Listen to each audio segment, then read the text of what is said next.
All right, who the fuck did I marry? Part 2. So we both put on the table what it is that we wanted. We both had established we were dating for marriage. We were not dating just to date. We were not trying to be friends with benefits and none of that.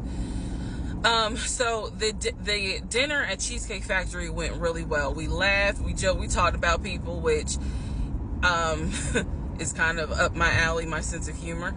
It was a good vibe. So at the end of the date, at the end of dinner, we sat in his car and he played this song for me by John Legend. I don't know the name of the song. By the time this video posts, I will put the name at the bottom. I can't remember the song. I just remember that John Legend was talking about, I think I met my wife tonight. And I thought it was a sign. So I was like, oh my God. So anyway, we ended up sitting in the car talking just about life and experiences until about midnight. So during this conversation, he again is telling me how it was, what it was like living in California, how he went out there. He went to San Diego State. He played football for San Diego State. He talked about how, he loved it out there, so he stayed. That's when he joined the company. And then he explained that he also did arena football, but only did it for about 2 or 3 years. He claims that while he was doing arena football, the team that he was on won a championship. But again, keep in mind, I don't know anything about arena football. So I was like, okay, I didn't know that they had championships. And he was like, he got a little offended, like, yeah, they got championships. And, he was on that team. So he talked to me about how he worked at Apple. He worked something in the IT area of Apple, but within the store. Again, it was one of those, it's like when I tell people I used to work at Amazon. I really wasn't paying much attention to it. Why? So we talked about all that. We talked deeply into what happened with the ex-wife. It's because I asked. He was not volunteering all this information. So in other words, I get very uncomfortable when men start talking about their ex a lot. That's not what happened. I was asking questions because I was really trying to figure out, okay, are you ready for a relationship, or are you still missing her? So we talked about that. We talked about my exes. That was a mistake I made because I talked about how I dated at one point in time somebody I worked with. That will come back later. And he seemed real cool about it. He was like, that was before me and blah, blah, blah. So the conversation was good. Midnight comes and I go home. Yes, I went home. We ended up talking. Mind you, our first date was March 7th. And within about 2.5 weeks, Brian Kemp, our governor, shut Georgia down. We were going to be on lockdown. So during those 2.5 weeks, we talked every day. We went out again at Red Lobster. I remember Red Lobster. But everything was going great.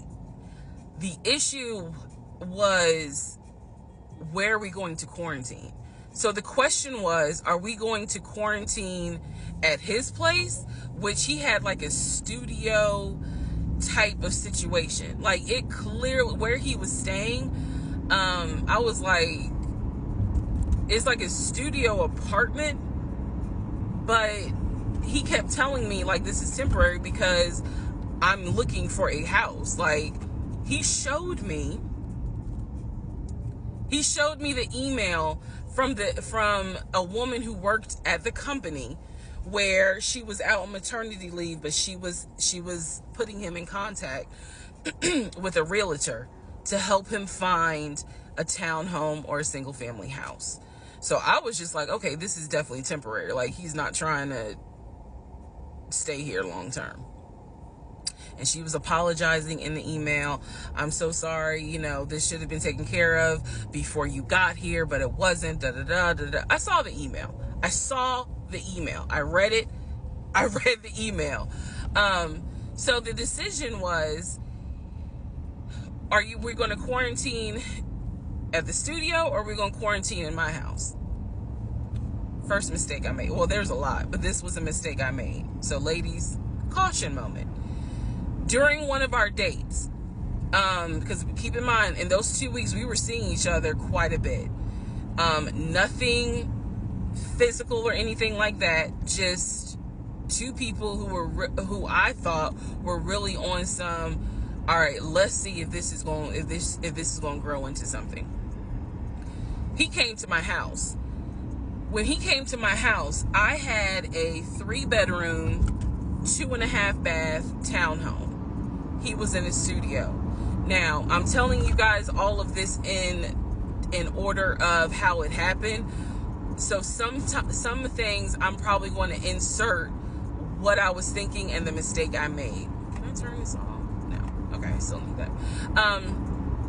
And I say that to say that I did not realize inviting him to my home probably made his eyes go, oh shit, she's a keeper.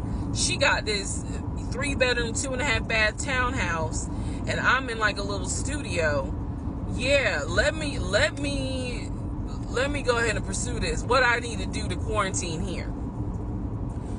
The decision was made, quarantine at my house.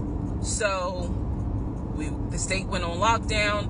He came and stayed with me in my home, and for the most part, in the initial beginning, it was fine. It was fine. The reason why I hesitate is because I grew up in the church.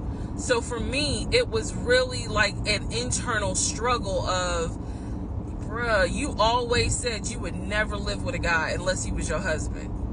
And now you living with a dude and he ain't your husband. Like, it was a struggle for me because I knew better. And don't come for me. I'm just telling you the way I grew up. It was like that. It was not sitting right with me. But at the same time, I didn't want to quarantine by myself. I did not want to. So there we go. So he moved in. We talked about the bills. Let me clear something up that I said in the other video where I said he paid all the bills. He paid all the household bills. He did not pay my car payment, my cell phone, or my car insurance. He paid the rent, because my rent at the time was less than $1,000. He paid the utility bills. And so when he's telling me that he's a regional manager, I was like, wow, okay, so you got money. And so he paid all the household bills. So my check really was just taking care of me, myself, and I. And I am not, this is where it's not gonna make me look good, but it's the truth. It was intoxicating to not have to worry financially about how to pay the bills. It was a wonderful feeling. And so I kind of pushed to the side the fact that, yeah, you shacking up, because it's like, but your page, you don't have to worry right now. Like, he's taking care of all of April's bills before April even comes, because this was still March. So we're living together, and I'm cooking, I'm cleaning, he's helping to cook and clean, and then we have a conversation about house. Is he still going to buy a house just for him, or is he going to buy a house where it's for us? Because we are going to try to make this thing work, be official, get married, have a family. So the question now on the table is, what are we going to do? Because I didn't want to stay in Riverdale, Georgia. I did not want to raise a family there. I refused to have a baby in Clayton County. So the decision was made, let's start looking for a house for both of us. Remember, he was already looking for a house for him, but then he was like, you know what, we're together, I plan to marry you, let's look for a family home for the two of us. He was like, this is how much I was approved for. That's when he showed me the Chase paperwork. It was a letter stating that and it had the Chase emblem at the top. He showed me a letter stating that he was approved for $700.